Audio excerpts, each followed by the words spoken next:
What's going on, craft beer lovers? I'm here with my second video of the day. It is later at night. I am done with my normal work, and you saw my earlier video today. I was reviewing the Blueberry Fluff, a pretty crazy beer. But tonight, right now, I'm reviewing an IPA. And IPAs, as you probably know, are one of my absolute favorite styles. This is the Friday IPA by Martin House.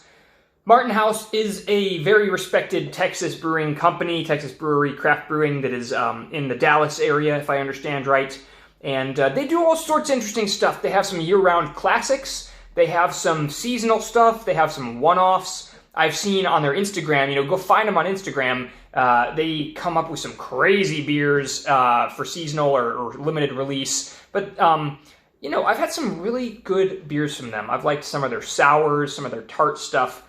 This is their IPA, their kind of standard IPA, let's say, their year-round, the Friday IPA. Now, the can design, I like it. I think it reminds me of drinking on a Friday afternoon. Work is done, the week is over. They've got their Martin House bird flying away and a dude relaxing on the porch. I like the color scheme. It's sort of hard to read the text, especially when the condensation starts building up on the can, but whatever. Company they're in Fort Worth, Texas. All right, Fort Worth, not Dallas. Hey, if I'm from Austin, let's be honest, Fort Worth and Dallas are kind of the same thing to me, but sorry, y'all, but that's how it is for me.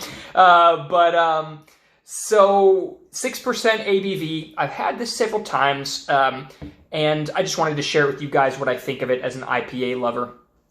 A few more details that I can pull up from Untapped, which is where they put a lot of the info on their beers. It says, Friday IPA is now year-round. This beer is everything you ever hoped for in an IPA.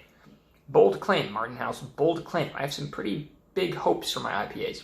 They say it's dank, hoppy, and juicy. Interesting how they kind of try to cover everything with that. I mean, I don't know. I don't know how many IPAs I've ever had that I would say are dank, hoppy, and juicy. I don't know. Friday is brewed with a hefty amount of Mosaic, Chinook, Amarillo, and Simcoe hops. This beer is a flavor bomb. Fans of Northeast-style IPAs are sure to enjoy its hoppy aromatics and tropical flavors. Friday IPA clocks in at 6% ABV, 59 IBUs, and is available in keg and can year-round. Now, I'm going to tell you the bad news first. This beer does not live up to everything they just said. Sorry, Martin House, I love you guys, actually, but this is not my favorite IPA, and I would say you've kind of given a little bit of a word salad here. It feels like you're playing IPA bingo, and you've just listed every word that you think an IPA lover wants to hear. And I don't mean to criticize you guys.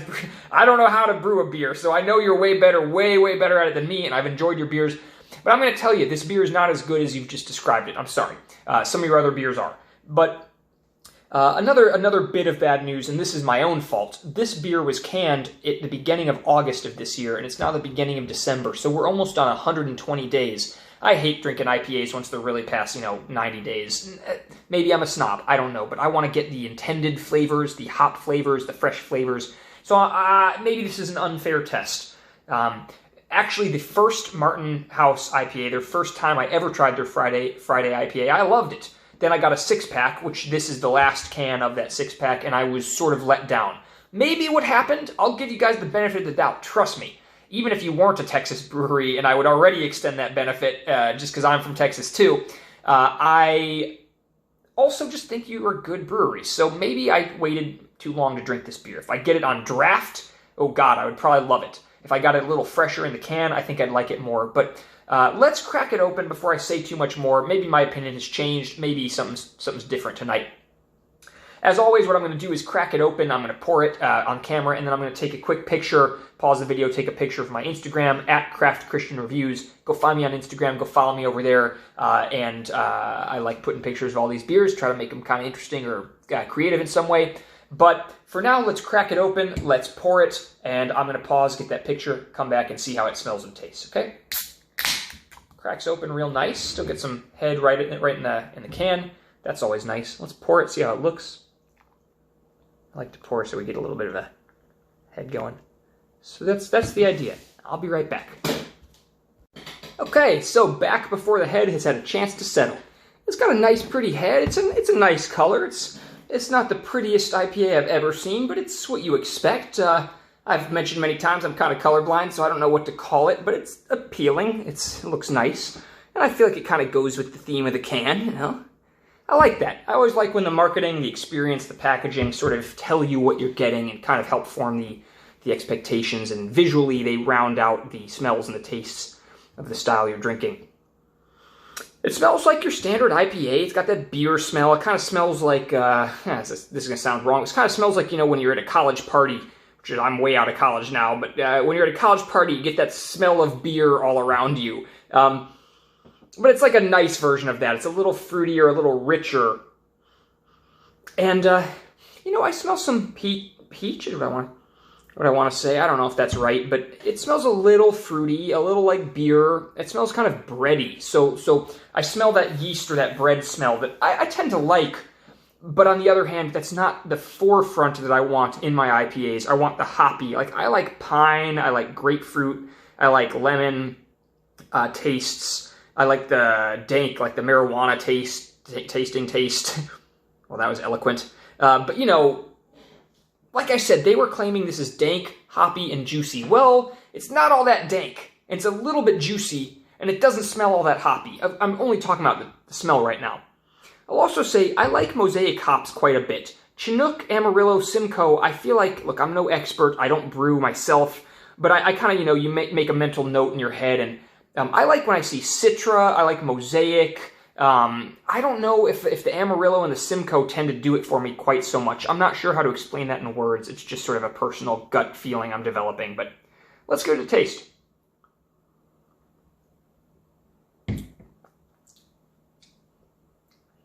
Yeah, you know, I want to try it fresh.